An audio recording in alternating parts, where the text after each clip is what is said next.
और भोपाल के टीटी नगर दशहरा मैदान में संविदा अधिकारी कर्मचारियों का राज्य स्तरीय महासम्मेलन आयोजित हुआ। सम्मेलन में एमपी के मुख्यमंत्री डॉक्टर मोहन यादव मुख्य अतिथि के तौर पर शामिल हुए। संविदा संयुक्त संघर्ष मंच और संविदा कर्मचारी अधिकारी महासंघ के बैनर तले हुए सम्मेलन में एमपी के मुख्यमंत्री डॉक्टर मोहन यादव ने संविदा कर्मचारियों की सराहना करते हुए कहा, जन कल्याणकारी योजनाएं धरातल पर उतारने के काम संविदा कर्मचारी करते हैं। उन्होंने कहा, संविदा कर्मचारी अनुबंध से जरूर आते हैं, लेकिन विराट विश्वास के साथ आते हैं। इसलिए हमारी सरकार संविदा कर्मचारियों के हक के साथ सदैव खड़ी है। इस मौके पर सीएम ने संविदा नीति 2023 के पूर्ण क्रियान्वयन करने की घोषणा की और कहा, हर विभाग में अब इसका पालन होगा। इसी के साथ ही सीएम ने कहा कि संविदा कर्मचारियों की हर मांग को सरकार पूरा करेगी। इसके लिए जीएडी के पीएस और वित्त विभाग के पीएस के साथ संघर्ष मोर्चा के पदाधिकारी बैठक कर रास्ता निकालेंगे। समय में जो हमने लाभ चालू किए वो कई मिले हैं, लेकिन कुछ बातें वो रही, उनको भी देने की दिशा में काम कराना चाहिए।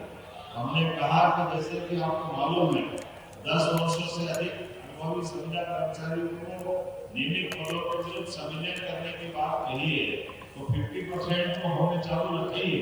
इस दिशा में और आगे हम काम करने वाले हैं।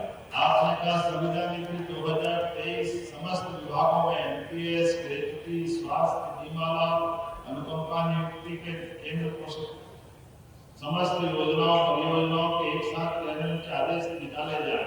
संविदा कर्मियों को दंड के प्रावधान सीसीए रूल 1965-1966 को पूर्णतः लागू किया जाए। तो ऐसे में जब संविदा नीति 2023 विकास विभाग,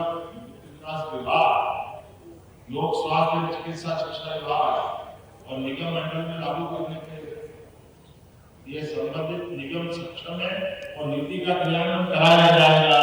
आज माननीय मुख्यमंत्री जी हमारे बीच में पधारे, हमने उनका अभिनंदन कार्यक्रम किया है। माननीय मुख्यमंत्री जी का 2023 की नीति और सम्मेलन जैसे विषयों पर हमने ध्यान आकृष्ट कराया था। माननीय मुख्यमंत्री जी ने उसमें हमें स्वीकार किया है और जीएडी और वित्त के साथ मिलकर हमारी संविदा की जो समस्या है उसका निवारण हम कराएंगे।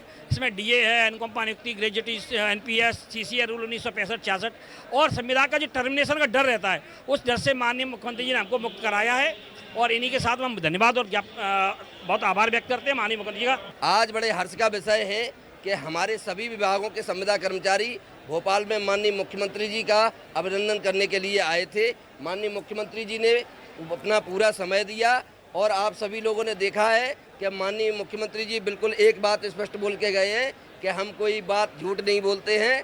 सारी चीज़ें आप सभी लोगों के करेंगे, चाहे वेतन विसंगति का विषय हो, चाहे डीए का भी विषय हो, चाहे छुट्टियों का विषय हो, और भी जो हमारे निष्कासन जैसी प्रक्रिया और अप्रेजल जैसी प्रक्रिया और साथ में बॉन्ड प्रक्रिया पे भी माननीय मुख्यमंत्री ने अपनी प्रतिक्रिया दी है। तो निश्चित ही है संविदा कर्मचारी पूरी तरह से आसानवान है। उन्होंने अभी मांगों पर ये बोला है कि हम विचार करके फिर आपकी जो भी मांगे हैं उन सभी के लिए हम तैयार हैं, देंगे, मांगे पूरी करेंगे, वो उन्होंने आश्वासन दिया है। बिल्कुल उम्मीद है, क्योंकि वो हमारे मुख्यमंत्री जी हैं तो हमारे बारे में वो सोचते हैं, इसीलिए आज वो अतिथि के रूप में यहाँ पर उपस्थित हुए और उन्होंने आश्वासन दिया है वो जरूर पूरा करेंगे, हमें पूरा विश्वास है।